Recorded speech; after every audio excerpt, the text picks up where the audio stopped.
Concept 1 notes in Unit 8 solutions, and we're going to be talking about different types of solutions. Now, before we get into this, we are going to do a little inquiry mini lab in class. This is going to help us to remember some things that we covered back in Unit 1, Introduction to Chemistry, when we talked about, homogeneous and heterogeneous mixtures. So we're going to do a little mini lab to do that, but for the sake of the notes, we're going to push on through. So hopefully you remember this. Again, this was concept 3 of our very first unit, but I want to bring it back again with a little particle diagram just because I think this is a nice visual, just to remind us that when we're talking about mixtures, remember, all matter can be classified as a substance or a mixture. A substance would be like elements or compounds, which are groups of different ratios of atoms of elements, But mixtures are different from substances. And we can see that there's 2 types. We see a homogeneous or homogeneous, and we see a heterogeneous mixture.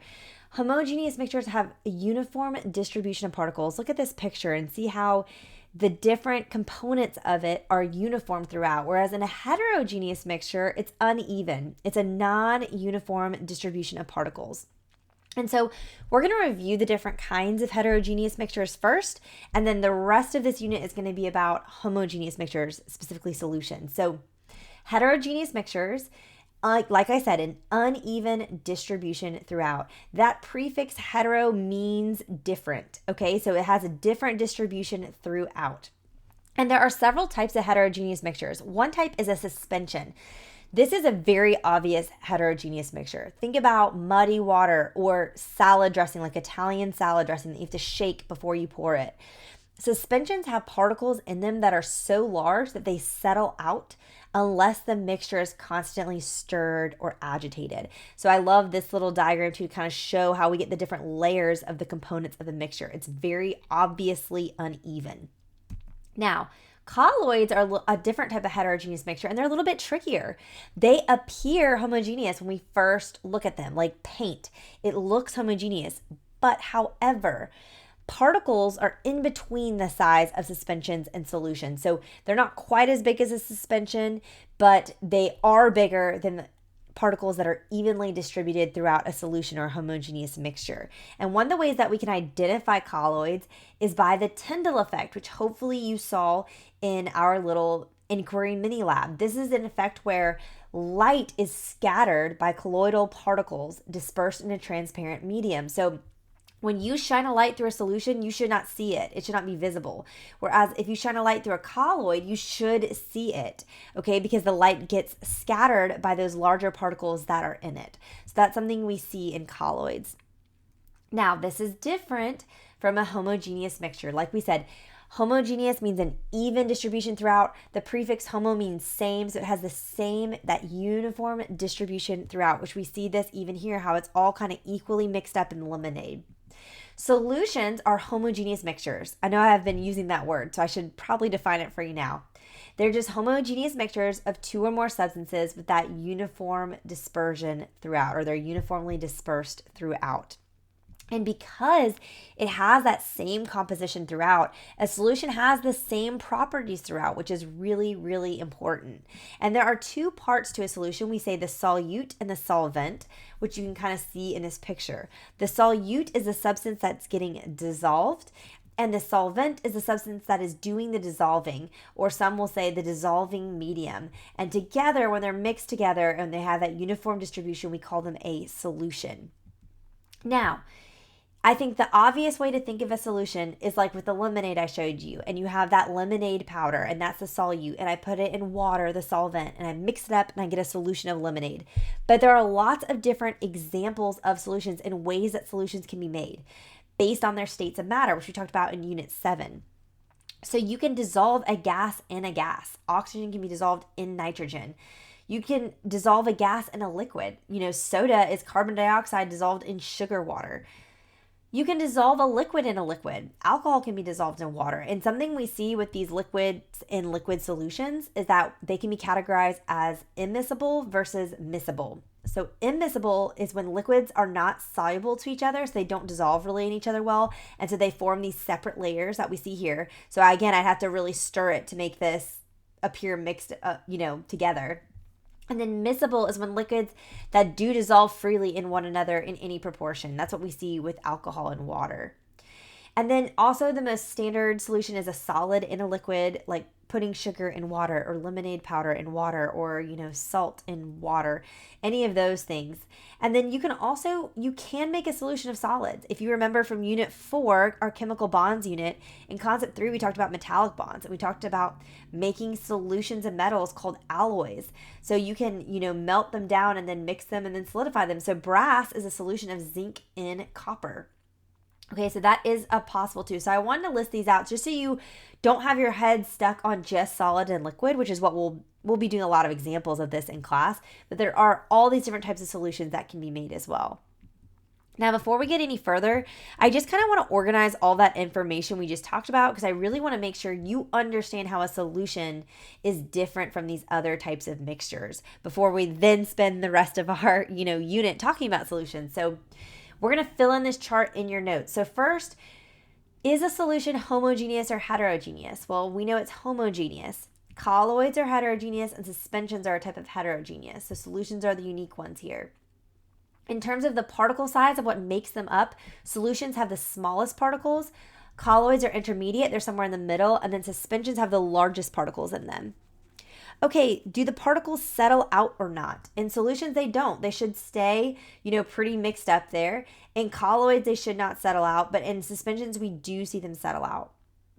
Now, another question, which we didn't really talk about, but I do want to address with you is, could I separate them by filtration? A solution you should not be able to separate by just filtering them out. Neither should you with a colloid because the particles are small enough to not be filtered out that way. But in a suspension, you should be able to do that. And then can you scatter light by the Tyndall effect? Solutions are no, colloids are yes, and suspensions are sometimes. So these aren't like necessarily perfectly cut and dry, but I do think just kind of having a little summary chart will help you understand the basics of these and keep them differentiated. Okay, now let's zoom in on these solutions because that's what we need to talk about. And we need to talk about solubility. I already used the term soluble and I haven't even defined it yet. So let's define a bunch of these terms here and get them straight. Solubility is the measure of how well one substance dissolves in another because not everything will dissolve everything, okay? I have a really great simulation I can show you online that can show you the difference between a highly soluble salt versus a slightly soluble salt. So they behave differently. So another way of saying it is it's the amount of a substance required to form a saturated solution with a specific amount of solvent at a specific temperature. Okay, so that sounds like a very complicated definition. This one's obviously much easier. This definition will make more sense at the end of these notes when we look at something called a solubility curve. So kind of do write this down, but hang on to it in your back pocket for a little bit later. Like I said, not everything will dissolve everything. One kind of a rule, if you will, that is helpful in predicting solubility is the concept that like often dissolves like. So polar molecules will often dissolve polar and non-polar molecules will often dissolve non-polar. If you remember learning about polarities and how important that is. So water, which is a polar molecule, dissolves salt, which, is ionic and thus very polar, very easily. Okay, more easily than it can dissolve a non-polar molecule like sugar. Okay, so the more similar they are, the more likely they will have, a high degree of solubility. And then soluble is just, an adjective that we use to describe being capable of being dissolved. If something is soluble, you can dissolve it. If it's insoluble, it cannot be dissolved. Now, I used water as an example a lot back in that page that we had the examples of solutions because it is considered the universal solvent, okay? Why? Because it can dissolve more substances than any other liquid. That's why. And this is because of its polarity and a couple other features, but it's mainly because of its polarity. That's what makes it so good at dissolving things. It's such a good dissolving medium. It's also a liquid at room temperature, which makes it easier to dissolve things. I mean, if it was a solid at room temperature, it would be a lot harder to dissolve things in it, right? It also has high melting and boiling points compared to its size as a particle. And this is because it has those really strong hydrogen bonds we talked about back in our intermolecular forces concept when we did chemical bonds in Unit 4. So it's really, really, hard to change its state. It takes a lot of energy. And like I said, it has a high specific heat. It has to absorb a lot of energy in the form of heat to increase its temperature and then thus eventually change its state. And so these are some of the things that make water really good then at dissolving. But especially it's that polarity. Okay, so let's talk more about dissolving. Again, a couple of terms I want to clarify before we move forward.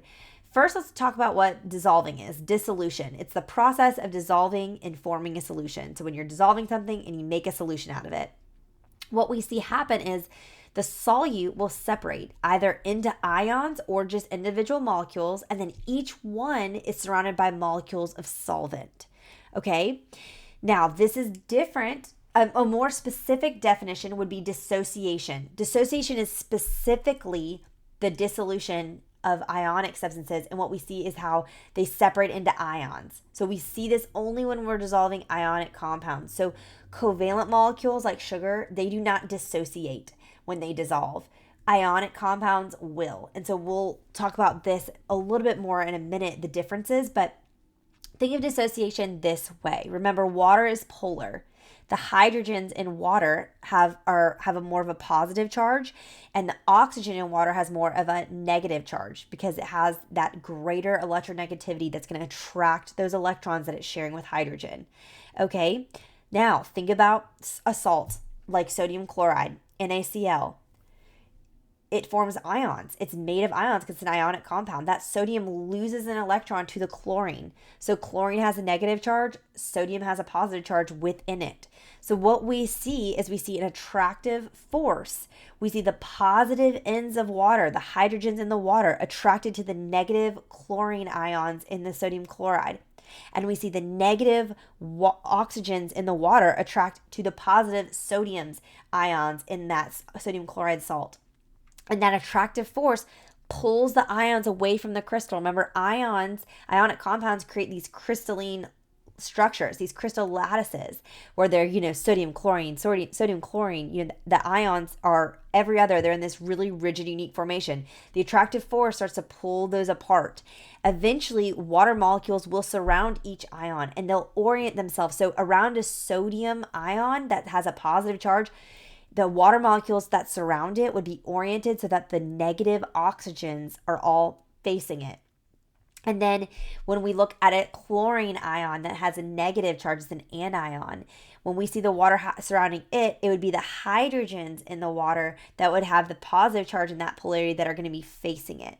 Okay, so this dissociation happens until all the ions are separated from that, crystal structure that they come in an ionic compound. And I have a great visual I can show you of this as well. But we're going to talk more about the differences between dissolving an ionic compound versus a covalent in just a second. But I just really want to make sure you see the difference is that everything that forms a solution dissolves, but only ionic compounds dissociate. And then one last term for you is solvation. This is just a term used to describe the interactions between the solute and solvent particles when the solute particle gets surrounded by molecules of the solvent. So it'd be when we would be describing what I just said about how the sodium is positive and then the oxygens in the water molecules, orient themselves towards it. We'd be talking about solvation there and those interactions. Okay? Now, we're going to make kind of like a chart, a little table, and we're going to separate this. I will warn you, I have more to say about dissolving ionic than I do covalent. And so you're going to need more room kind of on that side. If you have to bleed in and draw a line, over the other to block it out, that's okay too. But we do have more to say about the ionic. So first thing, ionic compounds, when we're dissolving them, ionic solutes dissociate into ions. Remember what I told you here. We have our crystal structure. See the sodium, chlorine. It breaks apart into these individual sodium and chlorine ions. And then, like I was telling y'all earlier, look at how these waters orient themselves. The negative part of the oxygen in the water molecules is oriented towards this positive sodium. And then look at the chlorine. The positive hydrogens in the water molecules are oriented towards it. So this dissociation happens here. The positive and negative ions separate and they move freely and independently of each other. This is dissociation. Covalent is different. Solutes stay as molecules. Okay, sugar molecules separate from each other as they're surrounded by water, but the molecules themselves do not break apart into atoms. Therefore, they do not dissociate. Okay, so think about sugar like C6H12O6, glucose.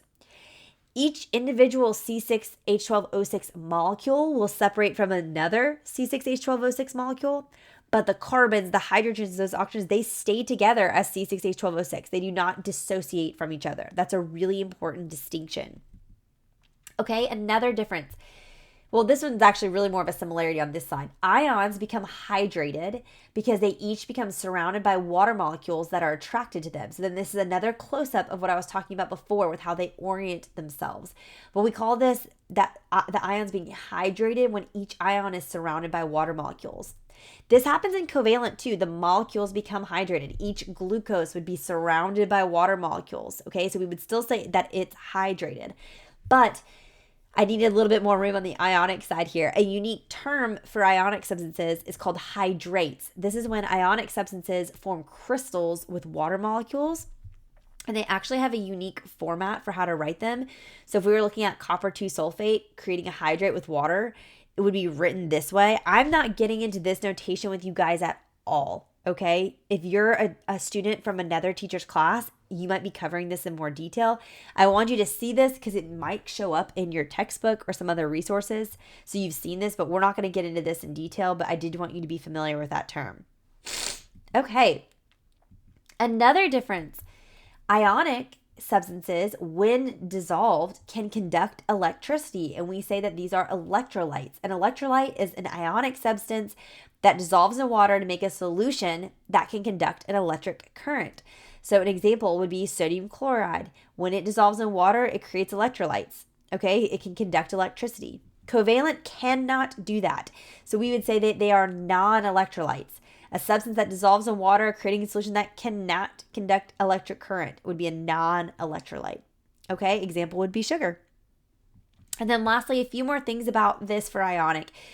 The strength of that is dependent on how many dissolved ions there are. So a strong electrolyte substance would be any compound whose aqueous solutions conduct electricity really well due to the presence of all or almost all of the dissolved compound forming ions. So like the whole thing or almost the whole thing dissociates into different ions that get hydrated. Whereas a weak electrolyte would be any compound whose aqueous solution conduct electricity, but it's poorly done. And that would be only because a small amount of the dissolved compound is in the form of ions. Okay, so it doesn't kind of get through all of it. So I want to make that distinction on that ionic side. And I actually have a picture of this that I think will help summarize this well. So again, sodium chloride. When you dissolve sodium chloride in water, it separates into many ions. It should almost entirely, if not all the way, dissociate. And so it would be a very strong electrolyte solution. It should have a high conductivity. We should see it conduct an electric current. A different salt, like ammonium hydroxide, when we dissolve it, it should separate out, but it won't, maybe not all the ions will dissociate perfectly. So we would consider it a weak electrolyte solution, and thus it would have lower conductivity. Lastly, though, think about glucose, which is a sugar. Notice how when it's dissolved, the molecules separate from each other, but they're still entire molecules. They don't dissociate. So there's no ions. There's no charged ions in there. This is a non-electrolyte solution. It would not have any conductivity, and it would not be able to turn that light bulb on. Okay, I think that's a great visual, and I hope that's helpful for you.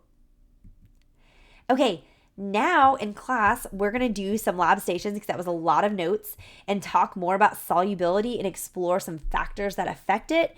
But for the sake of the notes of the video, we're going to keep going. So let's talk about these factors that affect solubility and that measure of how well something can dissolve. One thing that affects it is the surface area of the solute. The smaller the solute, the greater its surface area, and thus the more places for solvent to come into contact with it and thus dissolve it and hydrate it, okay? So that's important. The more you grind it up, it should have a smaller particle size, but a greater surface area, and that's going to make it more soluble. Another thing you can do is you can agitate the solution. The more you stir the solution, you stir that mixture, the more you're going to bring fresh solvent into contact with undissolved solute. Okay, and then hopefully that will increase the solubility as well. A third thing you can do is you can heat the solvent. Most solutes, not all, but most, they increase in solubility with increased temperature of the solvent that they are in. Because think about it, temperature is the average kinetic energy of particles in an object. We learned about that in Unit 7, States of Matter. If they have more kinetic energy, they're moving more. And so they are coming into contact with each other more. And again, that's increasing solubility. The one major exception we see for this is gases dissolved in liquids. As temperature increases, the solubility of the gas actually decreases. So that is one difference here. Another thing I want to point out here is the solubility curve. A solubility curve shows the amount of solute a solvent can dissolve at different temperatures. Okay, so let's look at this on the next page. Let's zoom in so you can see it a little bit better. So you have temperature on your x-axis, and you can see it's increasing as we move to the right. And then you have solubility measured as the grams of solute per 100 grams of water. Okay, so in this situation, the solvent is water. And then these are showing all the different colors of lines representing the solute. Okay, so we can look at this and say, I could ask you a question and say like, okay, at 40 degrees Celsius, which solute is the most soluble, has the greatest solubility? Okay, so you could go over to 40 and then go up the line. Which one has the highest? It would be blue, which is sodium chlorate. And I could go over and say, okay, it has about, if this is 100, about 110 grams of sodium chlorate can be dissolved in 100 grams of water at 40 degrees Celsius. Okay? Or you could see things like, look right here, at 80 degrees Celsius, both potassium nitrate and sodium chlorate have the same solubility. They can both we can dissolve 160 grams of both of them in 100 grams of water. Okay, so there's a lot of different things we can see on a solubility curve and a lot of different questions we can answer about solutions and about their solutes from looking at these, which we'll practice in just a minute. But I have two more things I want to tell you before we do that. One more factor that can affect solubility, and that is pressure changes, but this is only impacting gases dissolved in liquids, okay? Only has an impact on gases dissolved in liquids. What we see is the higher the pressure, the more soluble the gas is, okay? So a law that goes for this is Henry's law. Remember all of our gas laws we learned back in our States of Matter unit? This is a new one. It says the solubility of a gas in a liquid is directly proportional to the partial pressure of that gas on the surface of the liquid. Okay, and I have a little demo I can do to explain and help give you a visual for why this is the case in class.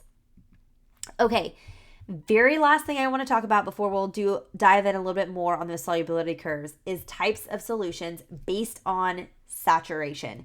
So we can describe a solution based on the solute and the solvent in it. If it's ionic or covalent solute, that will impact, how it's going to dissolve, which is a way we can describe it. We learned all those different ways that they do it differently.